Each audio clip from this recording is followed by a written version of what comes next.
So thanks, Damien, for having us. Me and Ian are both here. Shelby is joining us very shortly. We're a couple of the chiefs graduating this year at the University of Miami. I think this is probably a good opportunity for you guys to ask questions and kind of get to know our program. And I think University of Miami probably has one of the best residency programs in the country. And it kind of, all of us are extremely close. We're kind of a tight-knit family, and we'll kind of go over a little bit of our experiences as chief residents and our journey through residency at Miami, and kind of highlight what makes Miami kind of different, a different residency program. I think that a program that really stands out from the rest of the programs in the country. So hopefully we'll give you a little taste of our experiences, and you can kind of feel free to ask questions, jump in on the chat. Hopefully we'll make this an interactive session so we can kind of answer your questions, as we go through.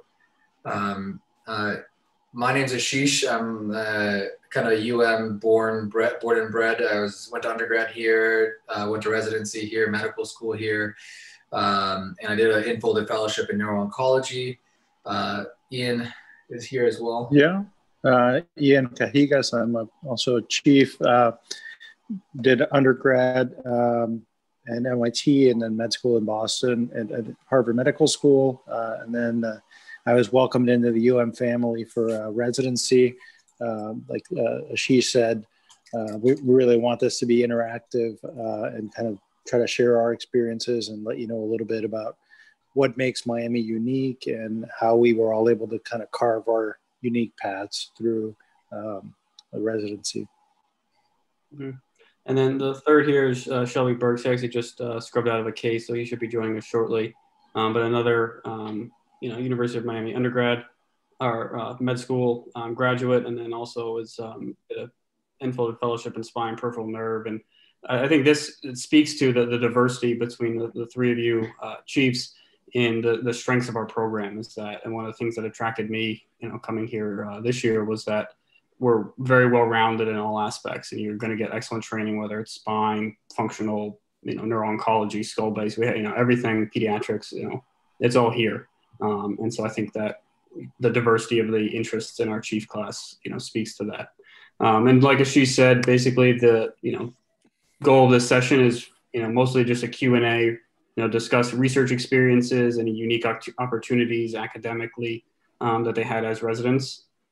And then, touch on their postgraduate plans and kind of their pathway to success, how they got there, how they carved out their, path, in terms of how they came to their decision on what to do after, residency and how they got there. And then just, in general advice, wisdom, pieces of advice to give to, interns like myself, medical students, residents, really anyone. So with that, I'll open it up, to you guys if you have anything you want to, discuss initially, or we can open it up to questions. Do you want to, we can do, but the chat is disabled apparently. Iggy, can you, everybody's messaging me that the chat is disabled. Let's see. Ignacio, and also Shelby is also waiting to be added on as well. What was that person? Shelby needs to be added on as a panelist. Yes. I got him. Yeah, and then we need to enable to chat. There's like a Q&A button that's going up, but you want everybody to chat? So you want everyone to chat? Yep. Okay, I'll change that, no problems. And that's Shelby. Q&A. Hello. Perfect. I am here. Great. He speaks through the University of Miami logo. All right. Hi, he's there. He's in Arizona. Okay, so now I'm in Arizona. Perfect. So I think Emma, did you have a question, or we can, if you want, we can give you a little bit of background about the program, or what do you want to do, Damien?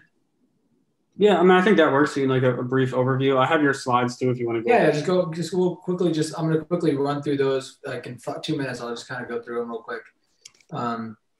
So, we kind of go over a little bit about research experiences and kind of things that make, our program a little bit different. And, this is kind of a funny timeline of kind of where you are when you're an intern, kind of little baby, toddler stage, learning how to walk, learning how to put EVDs in, kind of, where Damien's kind of at right now. I'm just kidding. Damien and Victor are both superstars. They've been doing great as interns, and they've already mastered a lot of the stuff that, mastered a lot of these, kind of bedside and operative techniques already. But a key part in our program is we kind of, not only do you learn just the clinical aspect, but we also identify early mentorship and research interests early as a PGY 1 and 3. So that can kind of transition you. You can go to the next slide to kind of, focusing dedicated research, in the middle of your residency, like PGY 4, you already have preliminary data created, you already have a research year, that you can focus on whatever your research interests are, whether they be basic science, clinical, translational. We have this unique R25 program that kind of gives you independent funding that you wouldn't have otherwise. So when you come out of residency, you can almost say, hey, listen, I'm an NIH funded, researcher, with this title that you had in the middle of your residency. And then, as you move on to senior residency, you publish your preliminary data that you had during your research year. You do your elective enfolded fellowships as PGY 7, which is huge. That's a very big opportunity that's unique to our program, where you kind of have that CAST accredited fellowship that you can do in the middle of your residency as a PGY 7. So that's a big change that happened over the last couple of years. And we can talk a little bit about that later. Or you can continue to do research. You can keep on going. The R25 is just a research opportunity that basically gives you like kind of a research education program that kind of mentors you through, basically mentors you to set yourself up as a physician scientist. So this is a very unique kind of program we have at Miami. Next slide. Basically, once again, it kind of funds your salary, gives you stipend for travel and administration support. You can go ahead, next slide. These are the only programs in the country that offer this for neurosurgery residents. So, we're kind of a part of an elite group of programs. Keep on going, next slide. These are, go next slide. These are basically, this is kind of the strategy of stuff you want to be able to apply for. These are, the R25, T32, and private scholar grants are all different opportunities. All of our residents in our program have had each one of these. So like, for example, the T32, Danny Eichberg, who's a PGY 5, has a T32. Shelby's written an R21, they got on herself. Stephanie Chen has different foundational grants and also going to be an R25 recipient. Ian Cahigas is a superstar. He's rocking several grants. This is just an example of just a few residents in our program and how they've been able to establish themselves in a research career. Once again, any program that, offers a 3-year, residency per year has a robust clinical and surgical experience. We add onto that with this research paradigm by offering the R25, by offering the T32. You can see over the last 10 years, our academic productivity as residents has skyrocketed. So most of our residents are coming out of our program, with at least, a minimum program, minimum people who are publishing are 30 papers, but up to 100 or so papers at the time you finish residency. So, I think our academic productivity is quite robust. And not only that, our residents are actively involved in clinical trials. These are just 3 clinical trials. All of us, each one of our chiefs are involved in one of these clinical trials. And these are just at clinicaltrials.gov. You can look them up on your own, but these are all things that our residents have come up with and implemented on their own. So this is kind of very unique to our program. And I don't think a lot of other places in the country offer that kind of, these kinds of opportunities where you basically can start your own clinical trial and get it up and running on your own, which is very unique to here in Miami. And I think, is there another slide after this?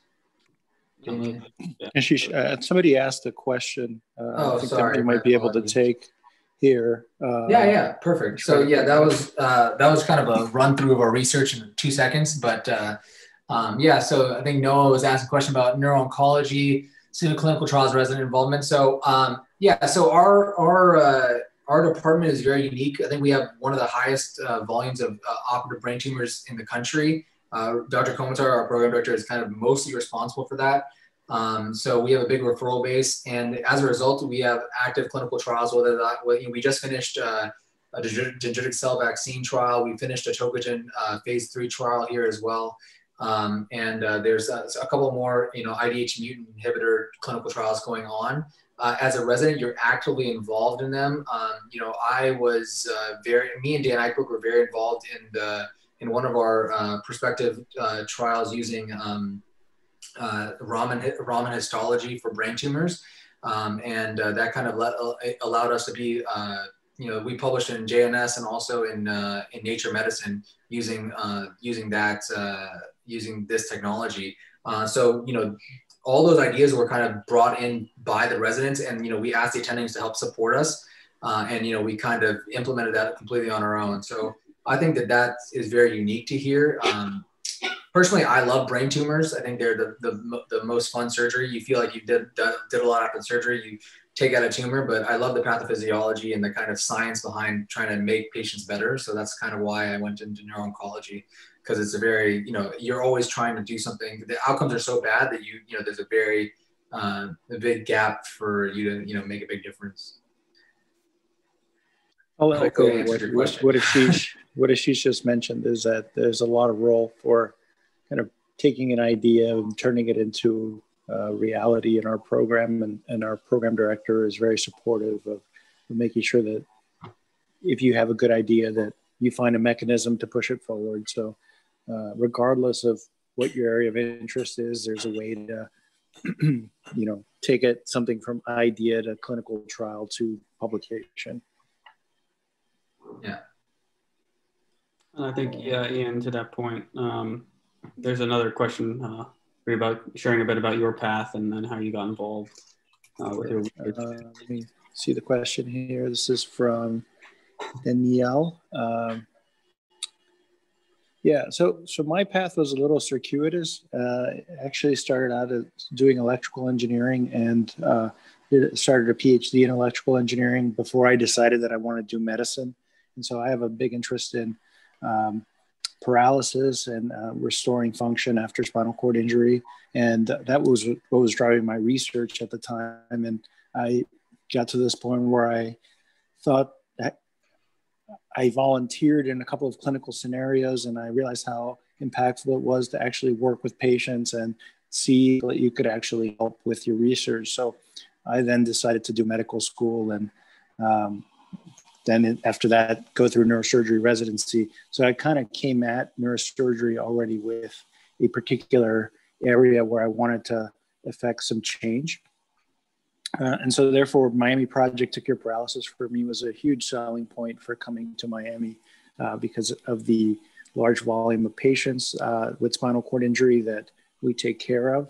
And then the opportunity to then bring a clinical solution and actually a clinical trial and trying to restore function in these patients. So for me, the opportunity to be here in Miami with the Miami Project was actually one of the top selling points of coming to Miami.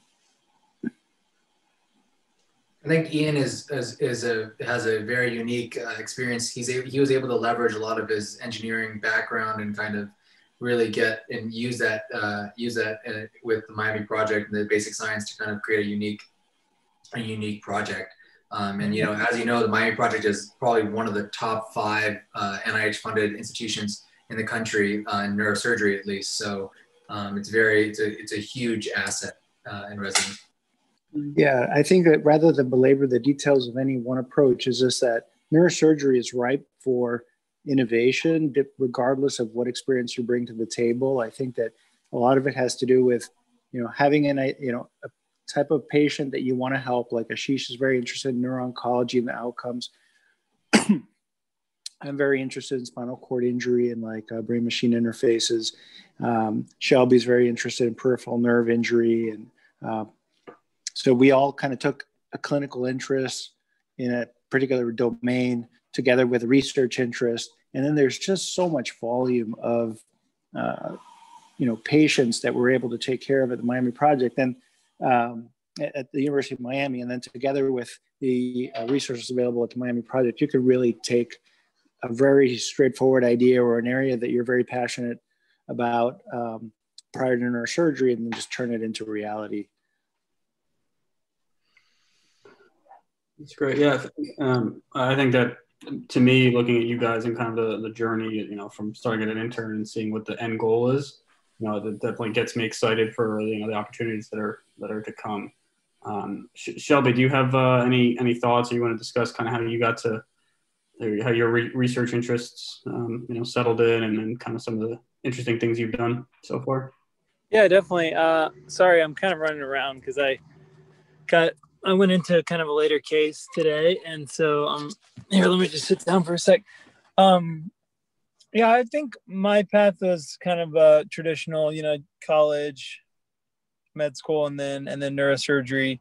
And I got interested in neurotrauma, so that's been a really huge win for me being at the Miami Project, because it's just a ton of interesting stuff to get in on. And Levy kind of introduced me to peripheral nerve, so it's kind of a nice, neurosurgery is perfect for me because it's like neurotrauma, including head injury, spinal cord injury, nerve injury. And then I love that we are like kind of the masters of spinal surgery. And it's like, you know, especially at you get such a good clinical experience with that. I feel so fortunate from that perspective as well. So just, I think the mentors and the clinical experience at for me has been so huge. And then, yeah,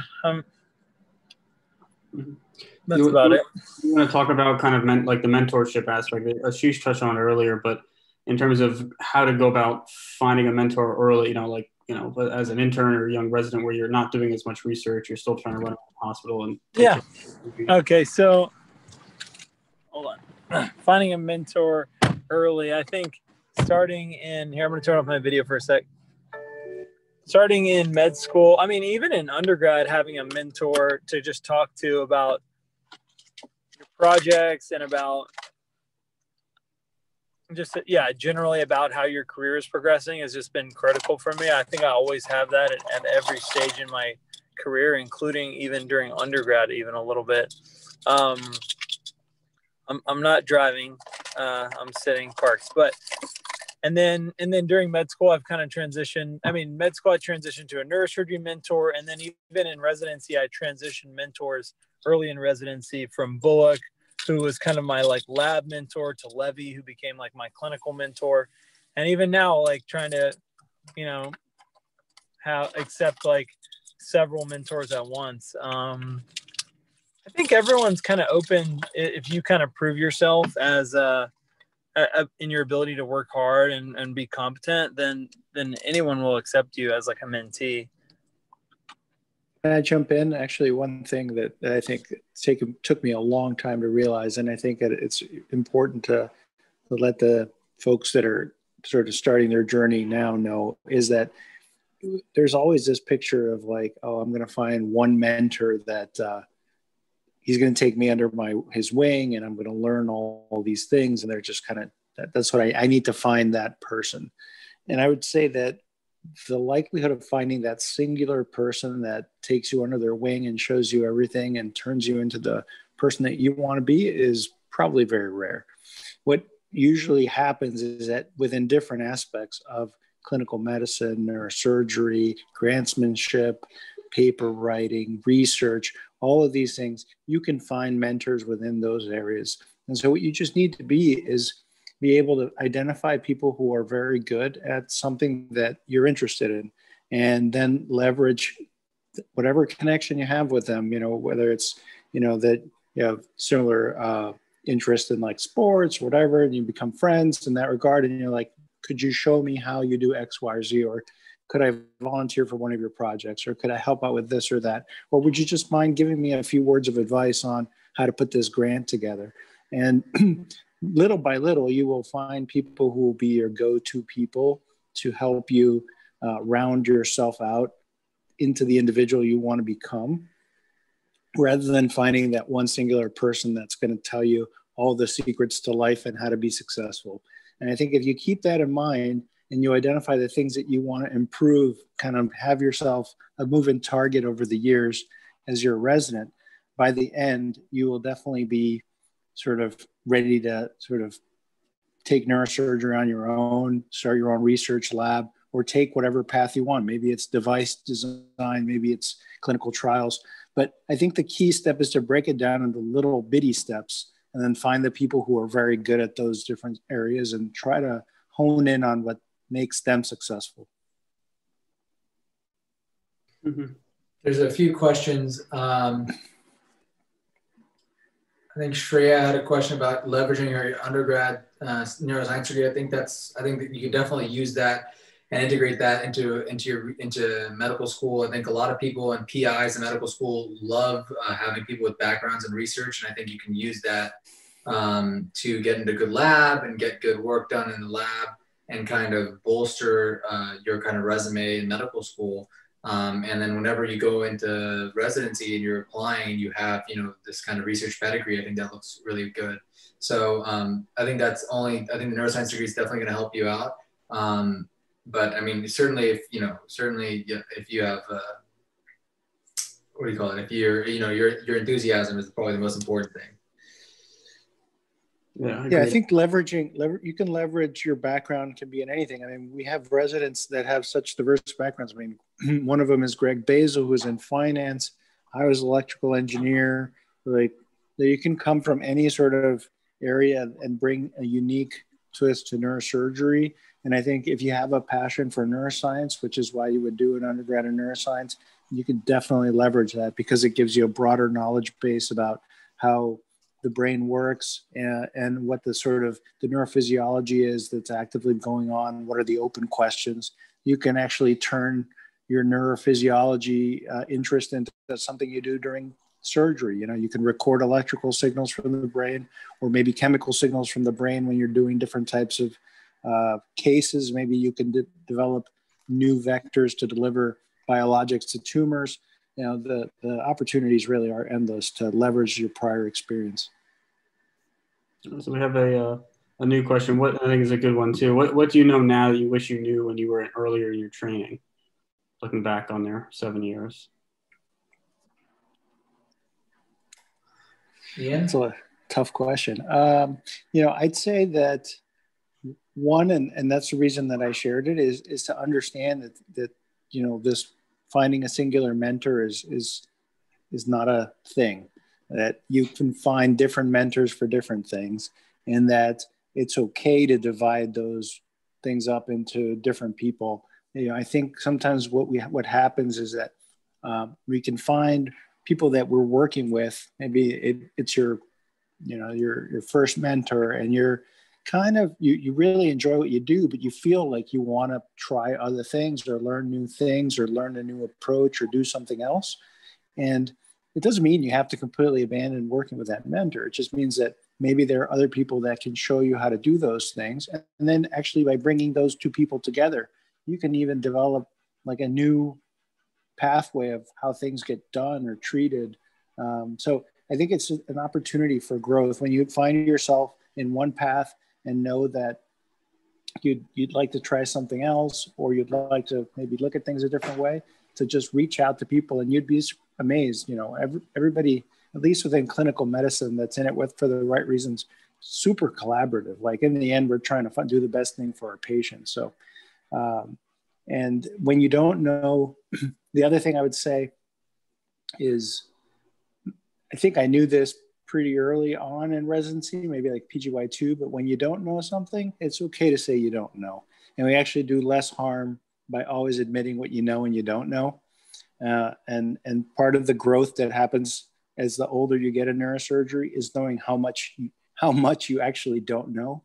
And it's very humbling. And I think that the earlier you realize that most people in neurosurgery are okay with that, you admitting what you don't, and you know and you don't know, the earlier they'll start teaching you the correct things to do and what you should know. I don't know. Those are two quick ones that come to mind. Yeah, I agree. I mean, to me, I think the stuff that really I wish I kind of knew earlier was, I guess, the importance of mentoring. I think that as you go through residency and you try to and you're trying to figure out what you want to do in the future, or what, like, what subspecialty you want to go into, or research you want to do, or, where you want to find a job, finding a mentor that will, like, usher you through these 7 years, and someone who's a role model is extremely important. And, we have tons of them here in Miami. But I kind of didn't realize how important that was earlier in residency, and I kind of realized it a little bit later, which is fine. But I think that, that is extremely important in any training situation. So I think, whether you're medical school, residency, undergrad, I think that's a kind of an important thing, is to kind of find someone that you look up to as a role model, and you can kind of use that person to, guide you, to where you want to go.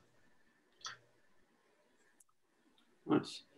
Okay. I guess along those lines of kind of where you want to go, do you guys want to touch on what your postgraduate plans are? Any, particular steps you thought were, particularly important, that got you, that job? Start, Ashish? Sure, happy to start. I think the important thing is to realize what the sensitive timelines are for what you decide to do, and then work backwards as to when you need to start worrying. So I decided sort of mid through residency that I wanted to do functional and epilepsy. The reason that ties into my research, it's because with the background of electrical engineering, it's how I get to record signals from the brain, the spine, and I get to help people that currently be treated in neurosurgery, and how I get to use that data and that experience to leverage new techniques in the future that will help people with spinal cord injury and other issues. So it's a sort of a skill set that will fit in nicely with my research to not only help me help patients today, but maybe define what patients we can help in the future. So once I realized that was the case, then, you look on the AANS and CNS websites, you look at fellowships, and then what happens is, that as a PGY5, you should start applying for these fellowships in functional and epilepsy. So at that point, you just start sending emails. You ask the faculty in your program that know people at different programs that you're interested in, hey, would you mind introducing me to such and such? That way your email doesn't get lost in the thousands of emails that they get. They make an introduction and you follow up. You try to set up a time to interview. That can usually be either by meeting at a conference, which is very common, like you wait for the next CNS or AANS and you meet with everybody in that department, or you actually fly out and see the institution. And then usually about a year after that process, they decide amongst all the people they interviewed, who they want, and they will make an offer. So knowing the timeline is super important, because what you don't want to do is then find out that year's fellowship has already been assigned, and then you're sort of out in the water. So just be, early on, when you have an inkling about what you want to be doing, just ask your peers, the more senior residents, hey, when did you start doing that? And that's pretty much it. I would say that the other thing that's important is, as you're thinking about where you're going to be going, is how do you want to transfer the research that you've done, that you've been excited about, into something that can become your own, and that you can give a unique spin in, because you don't want to be the person that's just doing the same thing that was done by your mentor. You want to start thinking about ways to make yourself unique within neurosurgery. And so that's a whole different timeline about, how do you start writing grants? How do you start trying to push projects forward that kind of push you in that direction, that will make sure that when you finish residency, you hit the ground running with projects that are unique to you. Yeah, I agree. Go ahead. Ashish, you want to go? No, can I just say something real quick? I'm going to get cut off in a second, but I'm trying to think about what I wish I knew then that I know now. And I mean, I feel like I'm happy that I, had fun during residency, as well as did lots of good work and good research. I wish I can't really go back in time and tell myself what parts of neurosurgery I should be interested in. That wouldn't really be fair. But I'm really fortunate I found neurosurgery, and I feel like when I first started, I didn't really understand it like I do now. And it's just interesting to me that I've been, able to find this field that's so cool. And just briefly, my plans are just to start working here at actually, and do spine and peripheral nerve, and do research next year. So thanks for having me on here. I appreciate it. Thank you, Sheldon, for your time. Yeah, so I think my postgraduate plans, as I mentioned earlier, I'm very interested in neuro-oncology and kind of translational clinical trials and clinical trial development.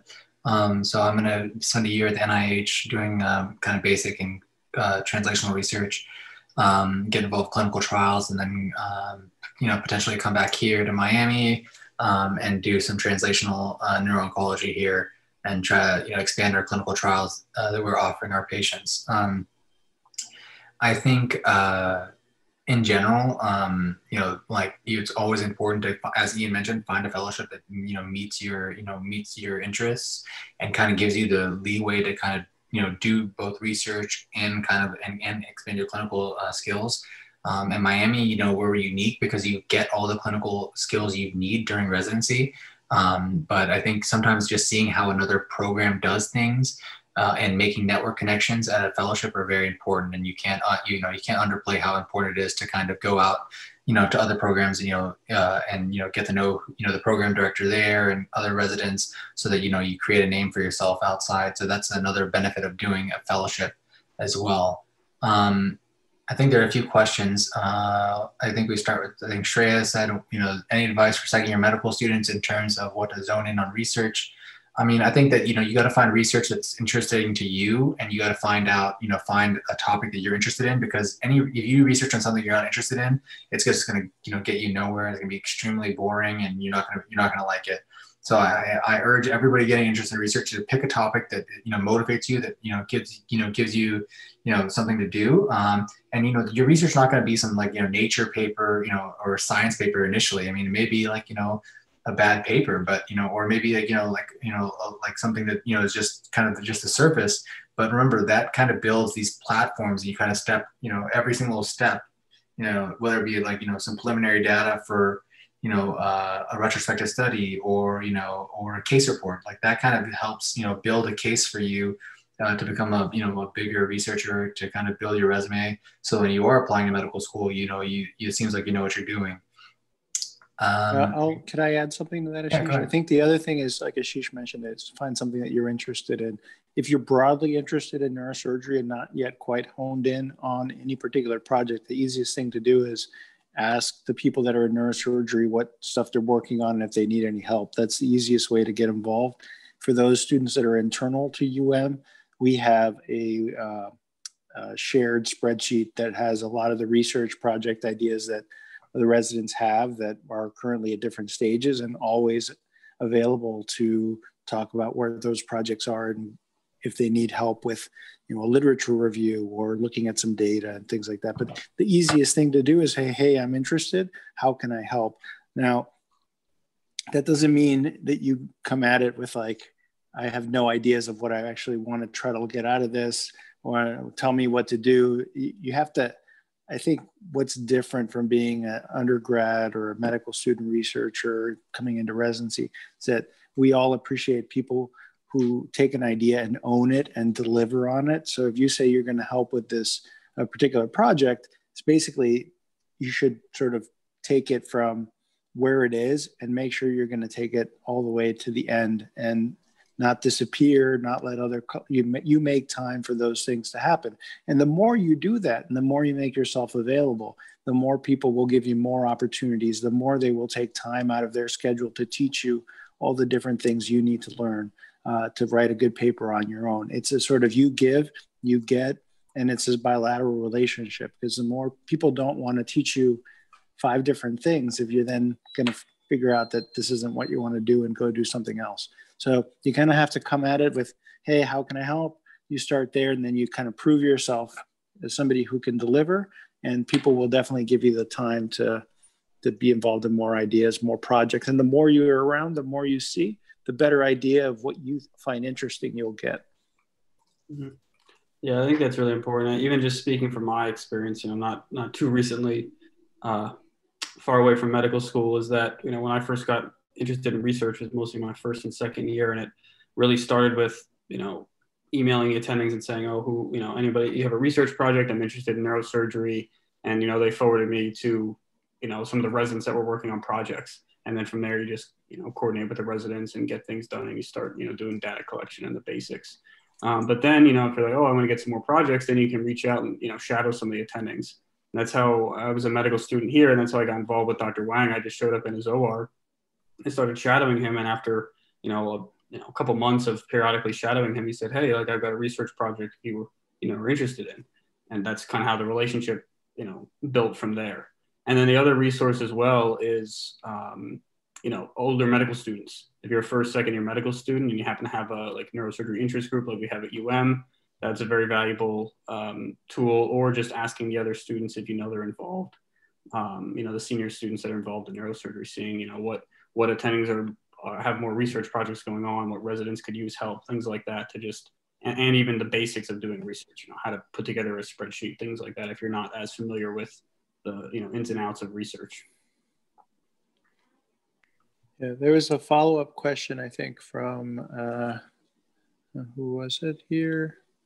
I think I answered Anthony. Anthony. Yeah, I had a question about how to stay productive during residency. I think that's something that I think everybody will give you a different answer. I think if I could go back to my intern self and tell myself what to do. So I came from having done a PhD where everything I did by myself.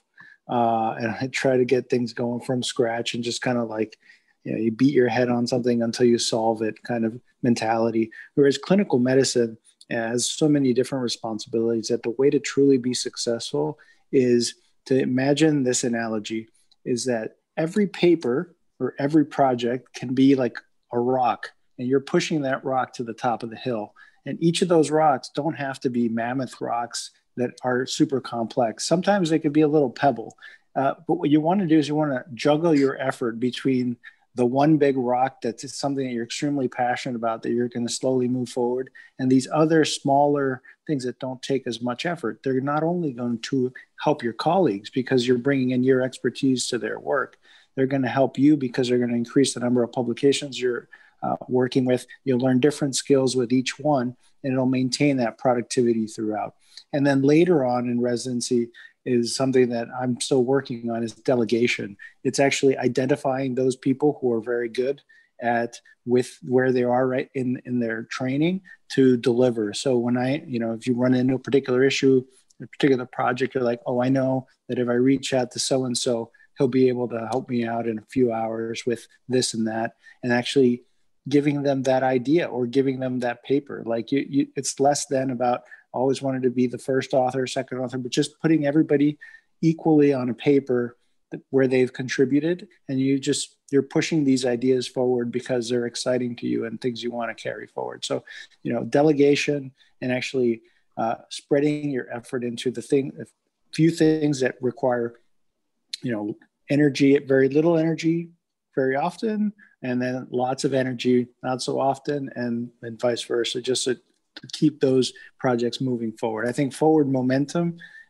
is very important to end up being productive. You don't want to find yourself where you're juggling 3 projects that all require an intense amount of work that you have no time to do. Those are not going to go forward.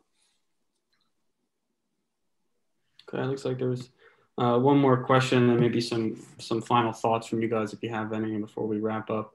So can you please speak about some avoidable regrets that led to setbacks? So I don't know if you guys have anything you can think of in terms of your training or research that maybe would be done differently.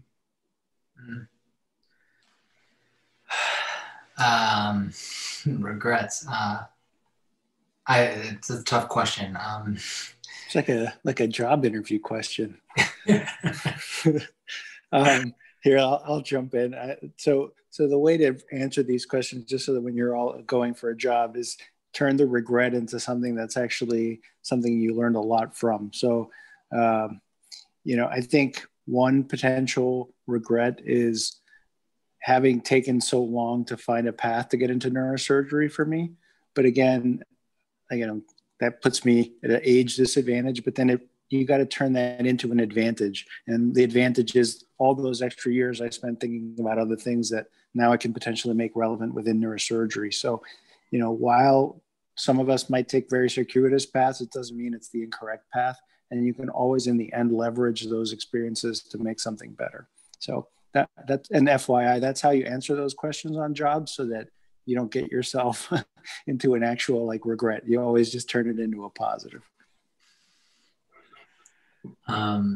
Yeah, I think for me, I think avoidable regret. I think it's always hard to think about things. I think if you look at your residency 7 years from now and look and say, okay, what would I do differently as a PGY 1 or 2? It's hard, it's hard for me to think about what I was doing at that time. But I think getting into the OR early and kind of getting experience and kind of taking your own training into your own hands is really important. And sometimes, as an intern, as a PGY 2, you kind of you're worried about doing some other things. You kind of have to realize that every day that you're in residency and every case that you're doing is like a potential learning experience. And I think early on in residency, I didn't necessarily value that as much as I do now. As a PGY 6 or 7, that you realize that how much you learn and you get in every case. So that's probably for me. I think one of the things that I think I could have improved on early in residency. But certainly I don't think it caused much harm, but just something to think about as you are in medical school. Or remember that every day you are in training, that's your opportunity to learn that. And you don't know the next time you're going to see whatever X, Y, and Z case, X, Y, and Z pathology. So it's always important to really cherish those moments, I think. Yeah.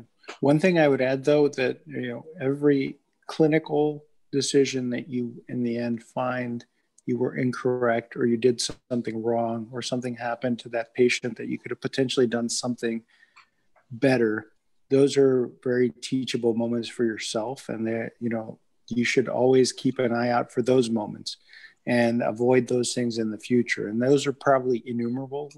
Ashish and I and Shelby couldn't really sit here and tell you, a step of a case that we should have done a little bit better, that could have gone smoother, that maybe didn't lead to the optimal outcome on a patient. But if you identify those things as you move forward, at the end of every case, think about what you can improve. That's another way where you can take every case and kind of take it and make it better the next time. Awesome. Well, thank you. I really appreciate all the insights, guys. Thanks for joining me. It looks like there's one more question. I'll answer quickly before we wrap up. Looks like Ashish just did. So, thank you again, everybody, for tuning in. Thank you, Ian, Shelby, and Ashish, for your time. And we'll see you next month for the newest edition of our Neurosurgery Happy Hour. All right. Thank you, everybody. Thanks, Damien.